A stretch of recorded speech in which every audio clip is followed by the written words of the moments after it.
Hey, what's up, guys? Got another new video here for you. This is Tuned In Sports. I'm Bryson. And I'm Steve. And today we got another Lions talk video. This video is going to be specifically about the Lions, and as well as specifically about the Lions, specifically revolving around their quarterback situation. Obviously, earlier in this week, and it's been rumored kind of for a while now, but, you know, it wasn't really didn't have any weight behind it, so to speak, up until more recently, that Stafford is probably indeed going to be out of there due to a trade of some kind with some team. As far as that's concerned, you know, I think, first of all, he gave everything he had to the team. You know, played multiple times when he probably shouldn't have. No doubt in my mind that he did everything he could to help win in that city. Unfortunately, you know, takes more than just one person, and I just unfortunately think that there was never really a situation where they had everything in place to really make a push to really win something. Every time, you know, it just seemed like something was missing, whether it be defense. He never really had much of a running game. The defense many years was okay to not good.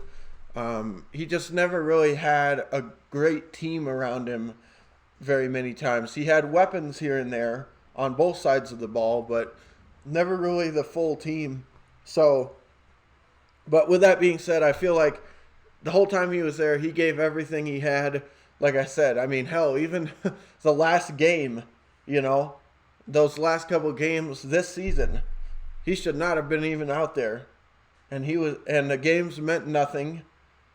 So, but he was still out there suiting up and, you know, trying to win football games, even though the games were meaningless. And he probably already knew that he was going to be asking for a trade. No, I think that's why he did it.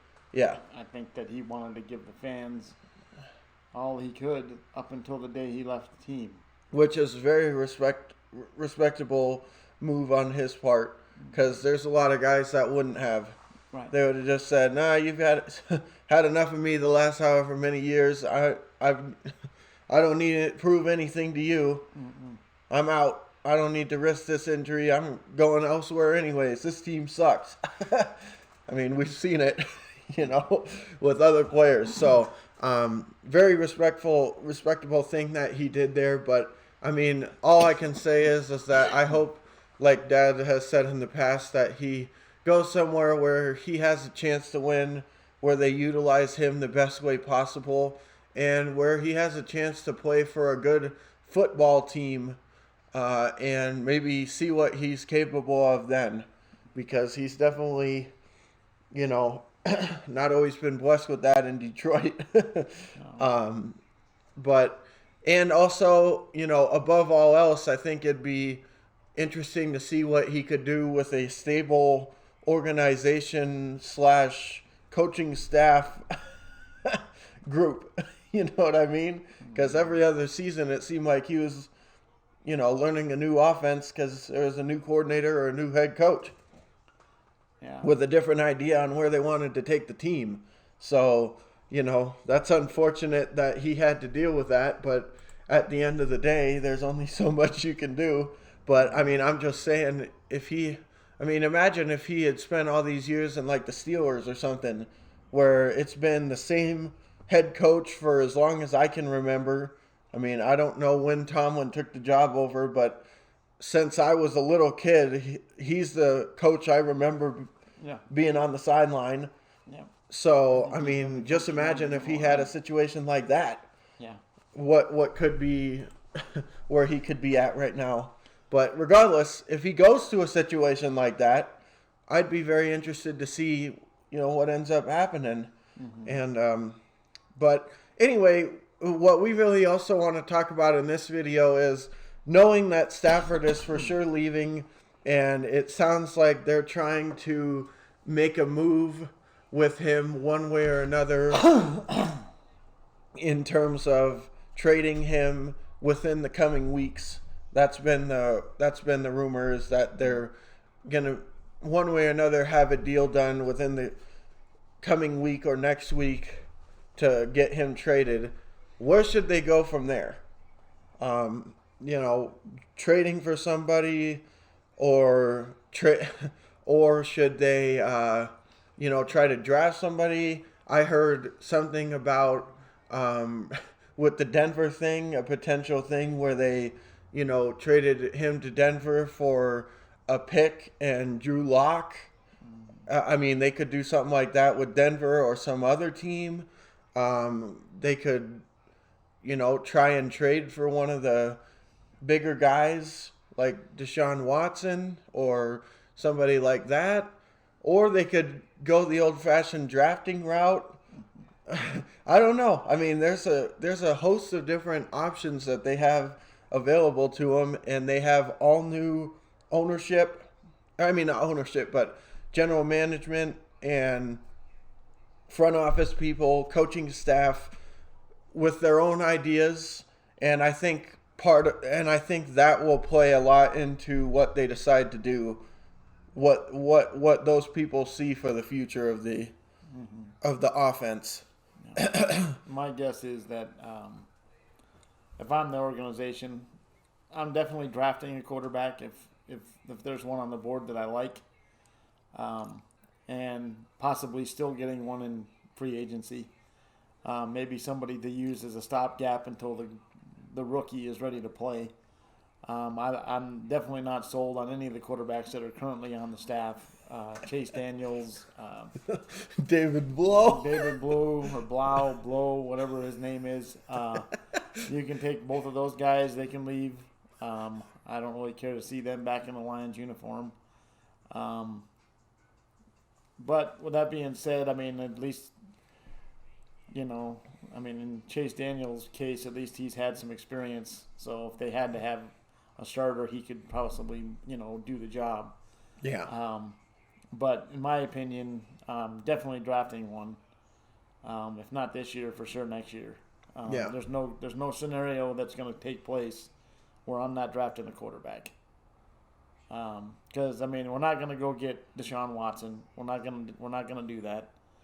We're not going to get Aaron Rodgers if he decides to leave the Packers. He's not coming to Detroit. I can guarantee you that. Yeah. Of all the places he's going to go, Detroit will be one of the last he would choose to go to.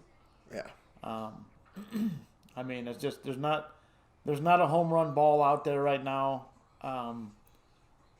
that I would want on this team that's going to make that much of a difference. So with that being said, I wouldn't even bother messing around with doing too much in free agency quarterback wise. Maybe get somebody you can get cheap that can stopgap it for a year or two, and focus your attention on drafting a quarterback. And maybe through the trade that you get, with the team that decides they want Stafford, maybe, you can move up in the draft to get the guy you want if you need to. They're not going to get Trevor Lawrence. They're not going to trade to number one. I already know that. Yeah. In terms of drafting, I don't know. There's obviously Trevor Lawrence looks pretty good, but I don't think Jacksonville would want to give that pick up anyways. And if they did, you'd have to pay an outrageous amount, and at that point, you could really kind of sink the ship before it even gets started, trying to compensate, to get that pick away from them, and that's if they'd even be interested. So you'd have to basically. All I'm saying is it'd be cheaper trading for Aaron Rodgers than it would to probably get that pick away from Jacksonville.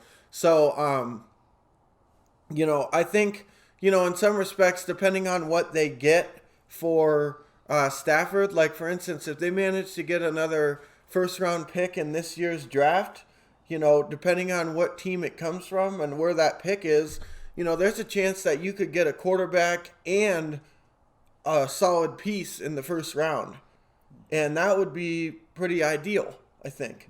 And in some respects, too, I mean, I am definitely not somebody, if you've watched this channel before, you hear me said, or you have heard me say before about making lateral moves where, you're bringing in people, but they're to replace people that didn't need to be replaced. So are you really getting better? I'm not I'm not somebody that generally advocates for that because, as far as I'm concerned, when you draft somebody or you get somebody and he fills a need, that's so that you can move on and address other areas, not so that you can keep him around until, and then let him leave the next year so that you can then have to refill his position again. Right. So I'm not saying that, but at the same time, because they are kind of in a rebuild, a whole new thing, there may be all I'm saying is, especially for this year, there may be some other pieces on the team that you could give up that could also get you some solid picks and maybe wouldn't absolutely sink your ship either. Some pieces that could be moved, you could get something for them and build through the draft and stuff without really missing them too much, since you're not going to be good anyways next year. At least I'm assuming. You know what I mean? If they do manage to have a really good season next year, I'll be the first one to say congrats. But I don't see it happening just because it's not supposed to be. That's not the goal right now, is to okay, playoffs first year. That's not what the expectation is for even the ownership. I mean, the ownership isn't like, hey, if you don't make the playoffs, stuff like that. I mean, you're losing your quarterback and you got a whole, basically coaching changes at everywhere you turn and stuff. So all I'm saying is, if you were to be able to trade some players or something and get even more picks, especially if they were high picks, you could really address a lot of needs and still maybe get that quarterback without it seeming like, well, because we got a quarterback this year, we weren't able to really fix anything else because we spent, all our attention on the QB. And I think that's going to be what's necessary if they go that route. Nobody they're going to bring in is better than Stafford would have been. Yeah. Talent-wise. I mean, Stafford is just in my opinion, in the upper echelon of quarterbacks in the league as far as talent. He can do everything that you need. He can throw it deep. He can throw it short. He can throw it all kinds of different arm angles. He's mobile. So from that standpoint, it's not about, finding the next great quarterback at this point. And as far as I'm concerned, if the Lions are accepting anything less than a first-round pick plus some other stuff, it's not acceptable. Yeah, I don't want anything less than at least one first-round pick and maybe another round or something like that. Anything less than a first-round pick, in my opinion, is not good management. Yeah. Considering what, we're giving up. Yeah. No, exactly. I mean, Don was saying something about Denver's offering them 2 second-round picks. Well, to me, that's not enough. Yeah. We need your first-round pick. Yeah. Yeah, I mean, I feel like that's a steal for for somebody to get him for that. I mean, if we're getting 2 second-round picks and a player or two, okay, maybe. Yeah. But to get 2 second-round picks and call it good, no, not enough. Yeah. Not enough. As far as I'm concerned, if that's all they're asking for, I don't care that the Eagles are bringing in people to try and fix Wentz. Let's just go ahead and throw it out there because that would be a steal. I mean, we'll just put him on the roster with other people that are sitting on the bench that are taking up money. What the hell? Let's throw him in there too, because for that price, we could do hell of a lot worse. Yeah, so I don't think 2 second rounds is enough. Yeah. Not by itself. No way. Well, and for instance, I don't blame Denver. I mean, if that's what if that's what they're able to get him for, good on them. They got a steal. But for the Lions' perspective, that's poo-poo on the management and the people for allowing that to be the case. Well, I'd like to say that as well, because I don't know value-wise how it works out, how they break down perceived value. Yeah. Like, I don't know. Maybe 2 second-round picks is what it's supposed to be. It's about what it would be, yeah. They're supposed to be. I don't know. I don't know how they break down what the value of his talent and what he brings to the table and the experience and everything that he has, how that equates to what somebody would offer. Right. I don't understand. Well, and also it has something to do with the contract situation and stuff like that. But I mean, I'm just saying at the same time,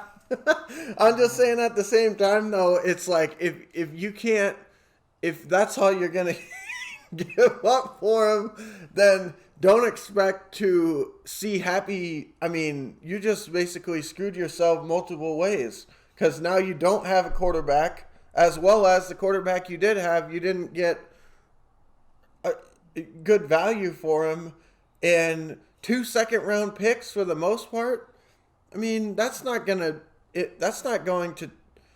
2 second-round pick players are probably not going to equate to the value that Stafford brought you on the team, or ever will.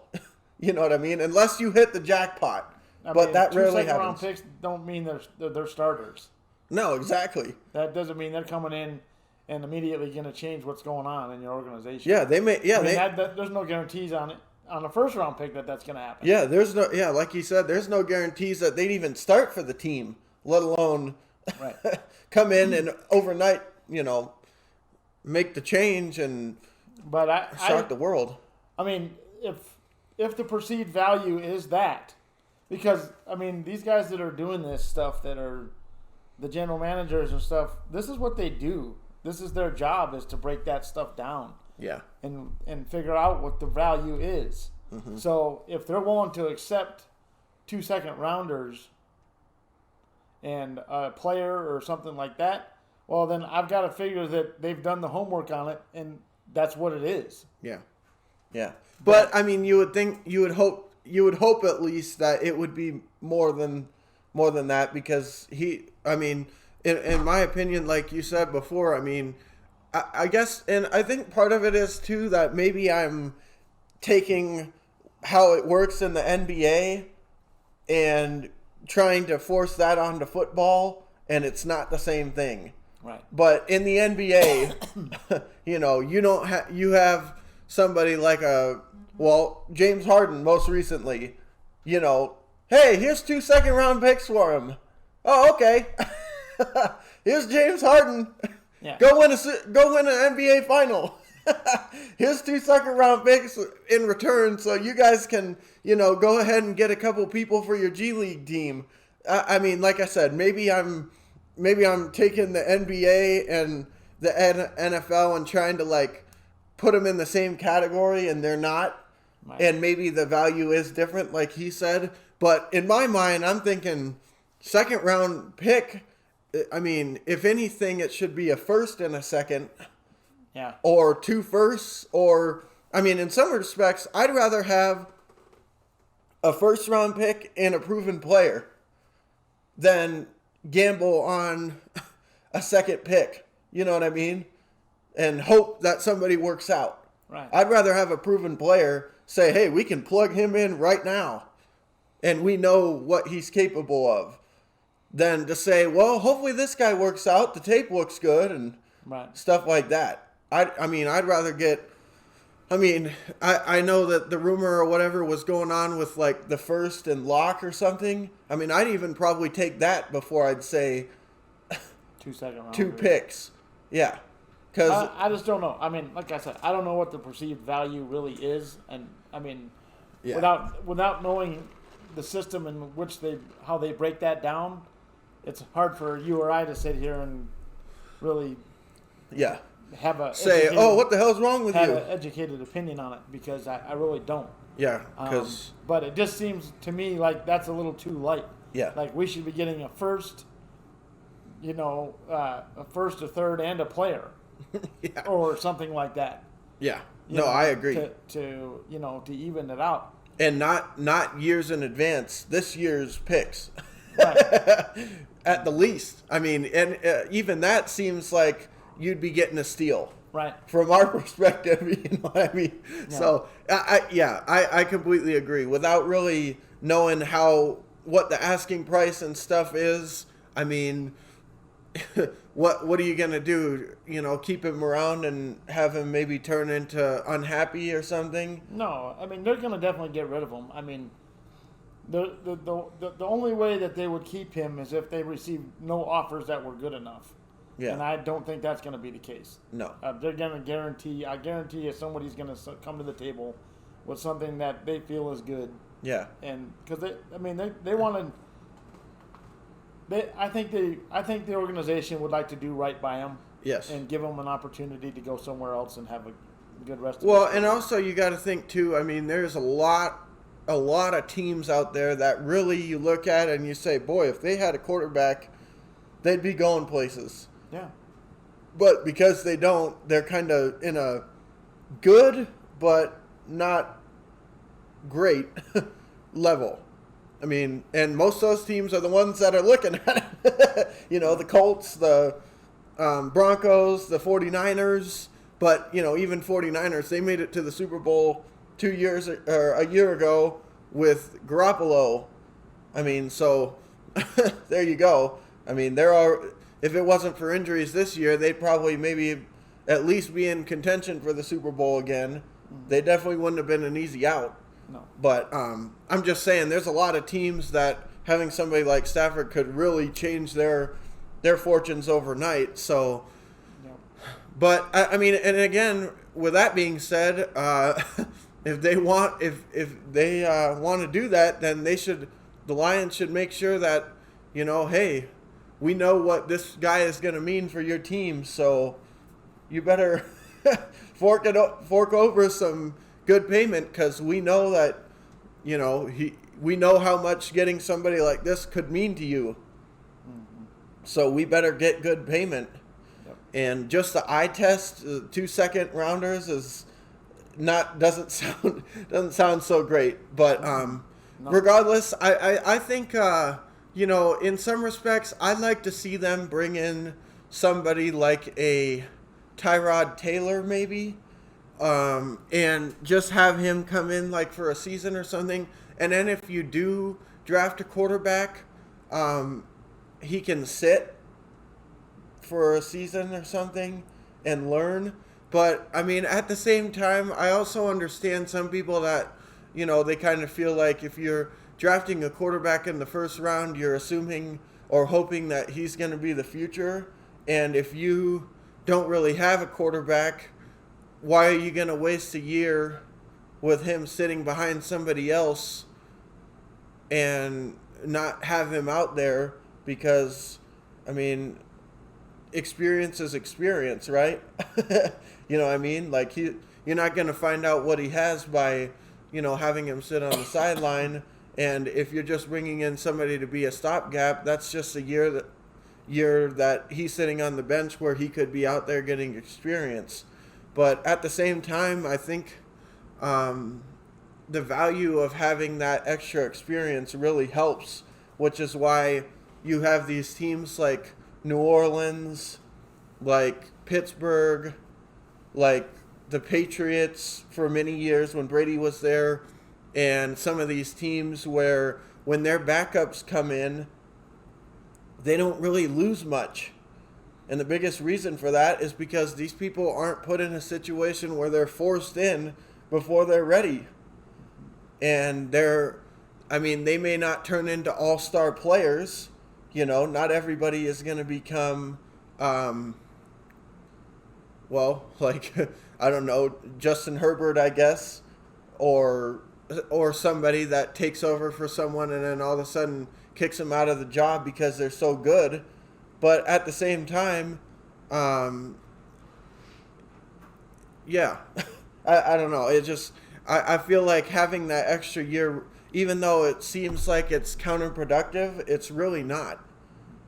And I think it would do them a lot of good to do something like that, where they have someone like Tyrod Taylor or I don't know. I'm not really sure what player I could see fulfilling that role. I think there's a host of people that would be adequate that you could get for a cheaper amount that have some experience and could at least do a serviceable job there while you kind of iron other things out. And then the other thing is too is like, is there anybody in this year's draft that you look at and you say, wow, we must have him? I mean, to me, outside of Trevor Lawrence, I don't know if anybody really shouts out at me as this guy is for sure a star in the making. Whereas if you wait a year and just, have somebody like a Taylor or something, maybe next year there is somebody like that. Yeah. That would be more worth your time as opposed to getting somebody. I mean, I don't even know that Trevor Lawrence, in my opinion, I don't look at him as somebody that's the next superstar in this league. I mean, I see him being another, adequate quarterback, but I don't look at him and say, look out, Drew Brees, here he comes. Yeah. Well, I mean, I'm just saying in terms of the rest of the field, I think he probably has the best chance to be that. I don't know if there's anybody else that I would say, yeah, this guy is going to have a better chance than Trevor Lawrence to become a really great player. Not to say that every time the first quarterback that gets drafted is the best one and everyone else sucks. I mean, a lot of it has to do with situations too. Yep. No, exactly. That's why a lot of these people that you see, like I said, go to the Steelers, the Patriots in the past, yeah, the Ravens, and some of these teams, they pan out and they're backups for many years to come, whereas, you got a cycle of people that get drafted first by the Lions or something that never do anything because they get thrown right in there and like, okay, he obviously doesn't have it. Yeah. So. No, it's all about situations. I mean, let's face it. That's the problem with being a guy like Lawrence is that you're going to a bad team. Yeah. You're not going to a team like, where you have pieces around you already that are ready to go. That's why it's so difficult because by the time that rookie quarterback that you're drafting has a team around him, he's already experienced 3 years of losing. And, in most cases, it doesn't help their confidence level. It only hinders it. Mm-hmm. Look at Sam Darnold. Sam Darnold had all the tools, and he was at the Jets, or still is at the Jets. And, I mean, his stock value went way down now as far as what people think of him. Yeah. And, I mean, it's primarily because you're giving me a handful of nothing to work with. Mm-hmm. I mean, I can't even list a wide receiver's name or a, I mean, did they even have anybody go to the Pro Bowl? I mean, did they even have any Pro Bowl type players? I don't think so. I mean, Adam Gase, I mean, I think they have talk about guys that don't deserve a job. Yeah. I mean, that guy did nothing but run that organization right straight into the ground. Yeah. I think they have 3 young receivers.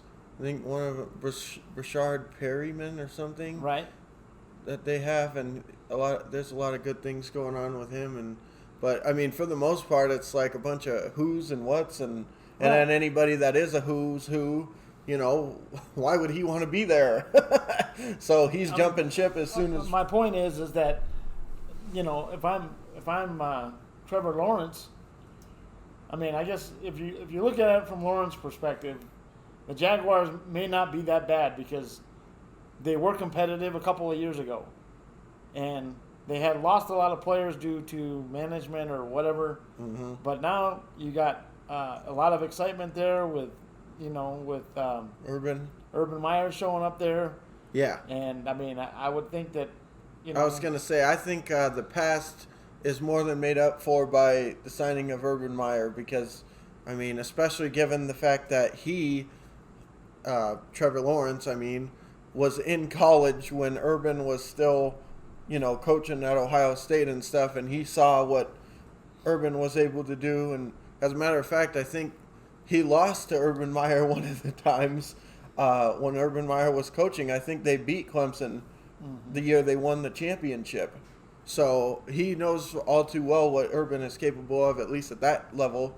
So I think that would up his stock, or up the stock a little bit for Jacksonville. But apart from that, if it wasn't for Urban going there, I would say probably if they just hired another run-of-the-mill coach, another run-of-the-mill offensive coordinator from some team that you don't even recognize the name of, I'd say Jacksonville, not too much different situation than going to the Jets, to be honest with you. No, and there's a reason that the Jets have the number 2 pick in the draft. Yeah, and the Jaguars have number 1. You don't get there on accident, generally. No, it's a horrible situation, and you just got to expect you're going to take your lumps. Mm-hmm. No different than Joe Burrow going to the Bengals this past season. Everybody knew where he was going. The Bengals had the first pick, and there was no doubt that he was going there. Yep. And, he ended up, having a season-ending injury. Now to his credit, he did look like the guy when he was in there before he got hurt. He looks like the guy. Mm-hmm. He looks like the guy that's going to lead this team into the future. And as long as he's healthy, you're going to be competitive. Yeah. I really believe it. And I'm hoping that he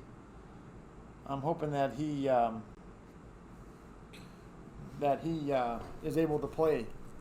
Yeah, me too. Right from the beginning this year, because all signs point so far to the fact that he's looking like he's going to be ready to play. Mm-hmm.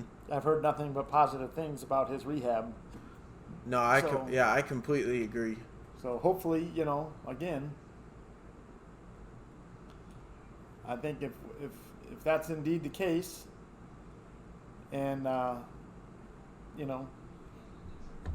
they're able to move forward with him, I think the future in Cincinnati is going to be really bright. Yeah.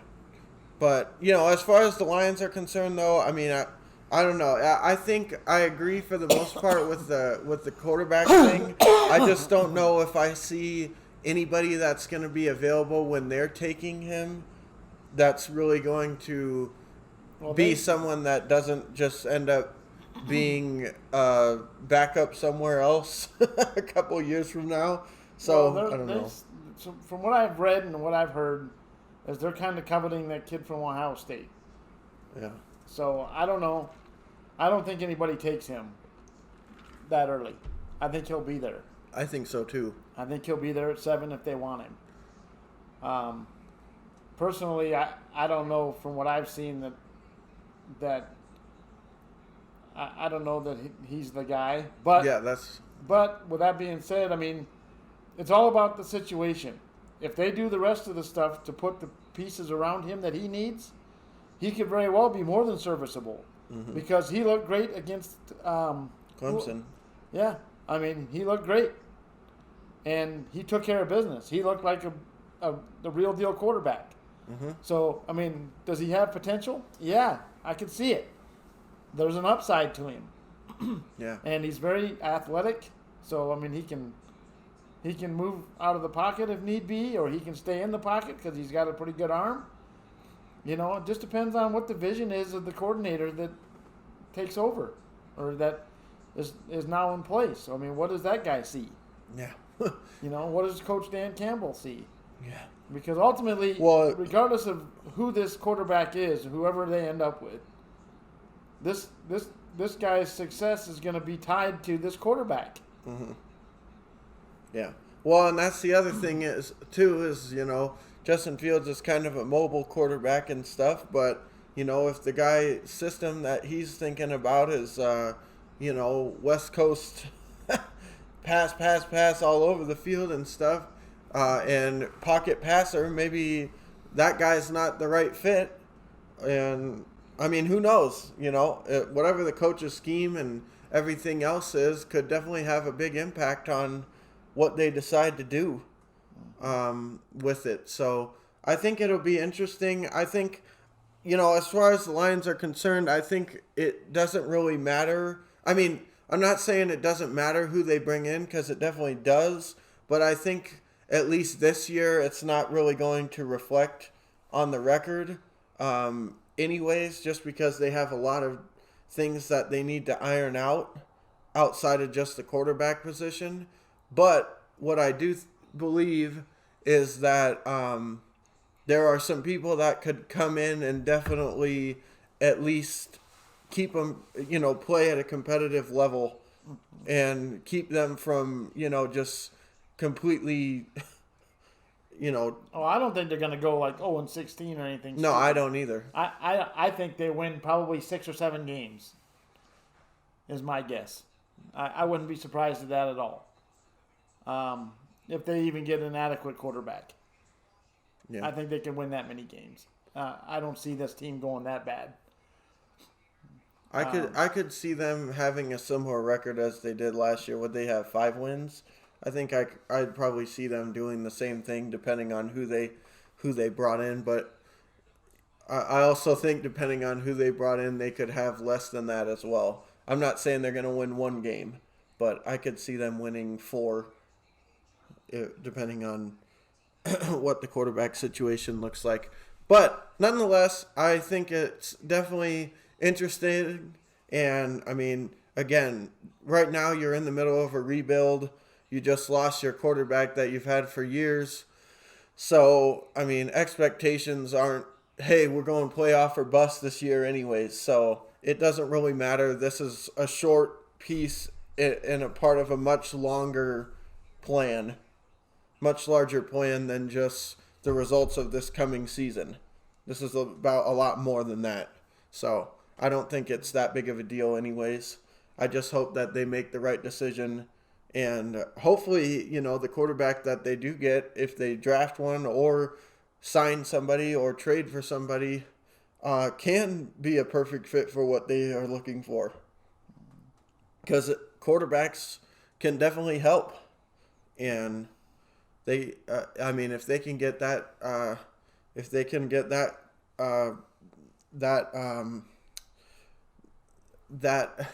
that position wrapped up and not have to worry about it, then they can start working on piecing together weapons and protection and stuff like that, and really focus on the other thing, which the other side of the ball, which I think is the bigger glaring issue than the offense is even. Yeah, they don't need to focus on, to me, we've already seen what focusing on bringing the quarterback in does. Nothing. Yeah. You're just losing games. Yeah. All we did was lose games. Mm-hmm. So until you have a defense and a running game at this point, I'm thoroughly convinced the quarterback is not going to make the difference. Yep. I don't believe it, because we've proven already that we have guys that were talented, and we still can't win because we can't stop anybody, and you can't run the ball. So anytime that you can do that and make somebody one-dimensional, you're going to stop them. I don't care if Aaron Rodgers was coaching or the QB. Yeah. If he has no running game and no defense, he's not winning any games. Yeah. He's Matt Stafford, is what he is. Mm-hmm. Now the real test will be when Stafford gets to the new team. Let's say he goes to the Colts. Right? My guess is that team's on the way to the Super Bowl. They'll probably be in the AFC Championship game next year. Mm-hmm. Matter of fact, if he goes to the Colts, next move I'm making is futures bet Colts. Yeah. The next day. Yeah. Because, in my opinion, that's what they need. He goes to the Niners. Same thing. Sign me up. Mm-hmm. Sign me up. Yeah. Because the Niners have defense. They got everything else. They could use a little help at the running back position, but they can draft that. Well, and they could also use a little help at just having their running backs healthy because Mostert and these other guys, they were all injured Yeah. No, I mean, that's what I'm saying. It's not a question of, I mean, to me, that's where Matt Stafford, you're really going to see how good he really is. Mm-hmm. If you put him on a team that's ready to win. Yep. And then what does he do? Mm-hmm. Okay? So all you Stafford haters out there that like to blame him for all the years of losing and like to put all the blame on him like he can't can't, make throws in crucial spots or this or that or the other, well, you'll soon find out when he gets on a team that's worthy of having him. Mm-hmm. And then he'll shut all these naysayers up, all these people that were so pissed off all the time and wanted him fired or gone or traded. And as soon as he gets on a team that has the rest of the pieces in place, then you'll see. You'll see exactly what kind of a player he is. Because right now, he's the scapegoat. I mean, I used to sit here and watch or read all these posts after games and all this and that. So much of it was hatred towards Matt Stafford. Like, it was his fault. And, I mean, I refuse to believe that. Refuse. I don't care that he was throwing picks.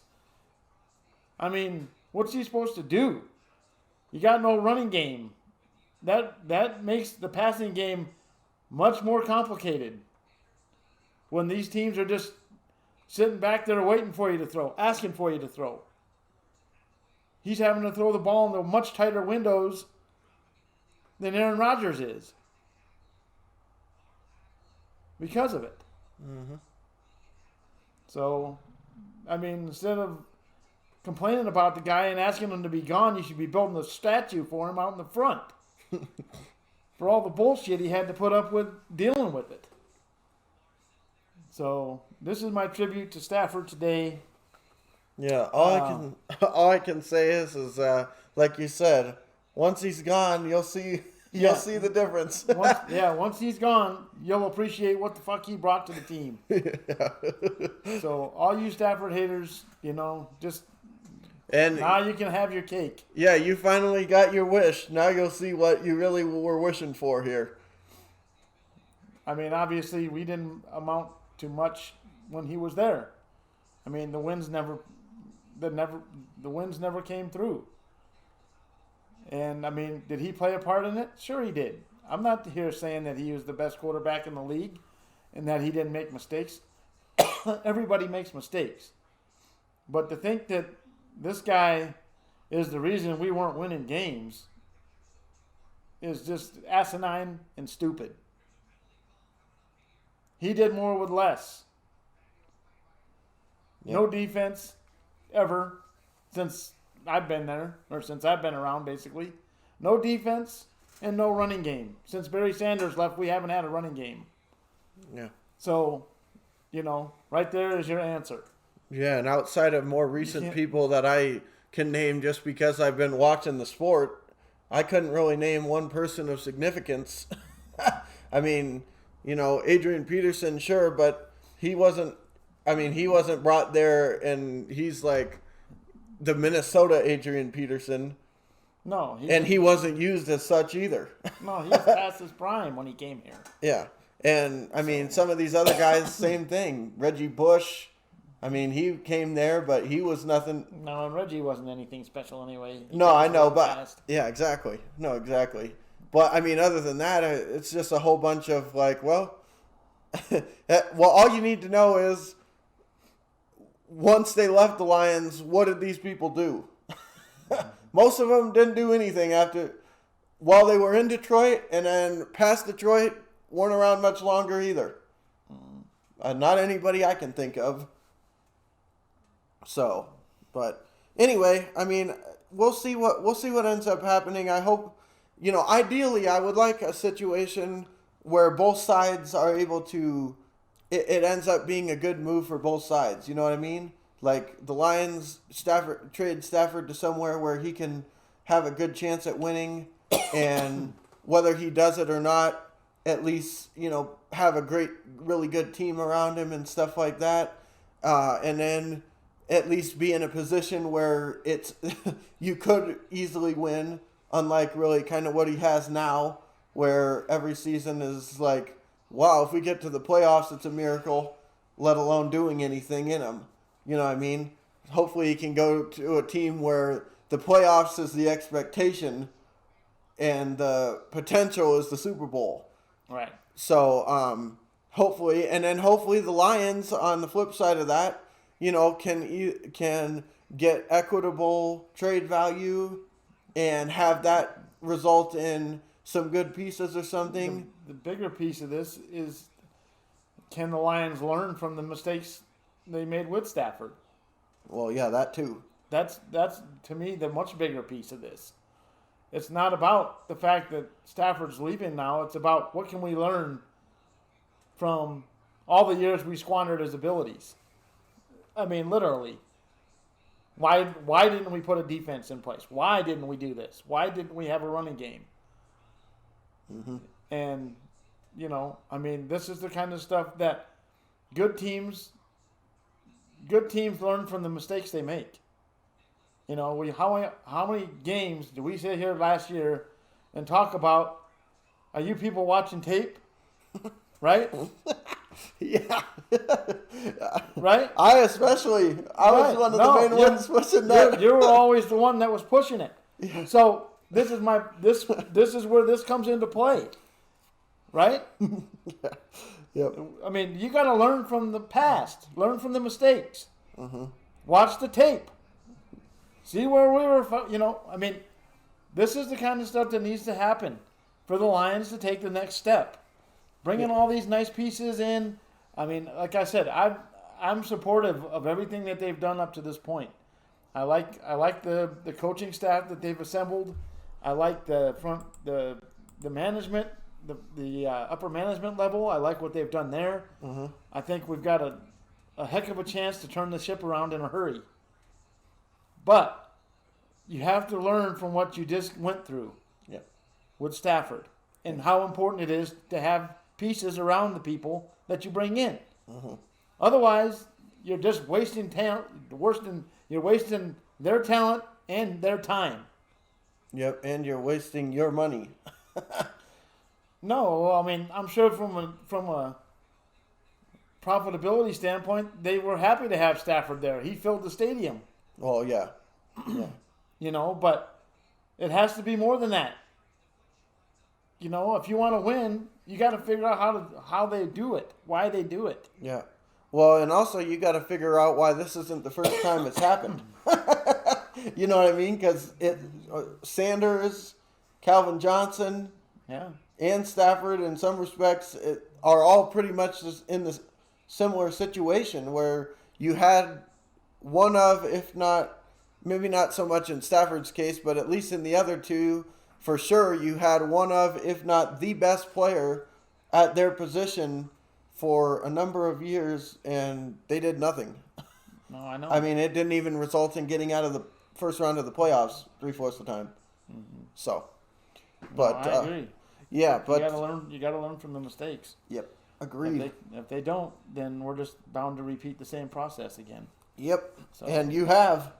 You've been there, done that one. Yeah, we've done it too many times. Yeah, so I'm anyway, I'm I'm hoping that it stops now. Yeah, me too.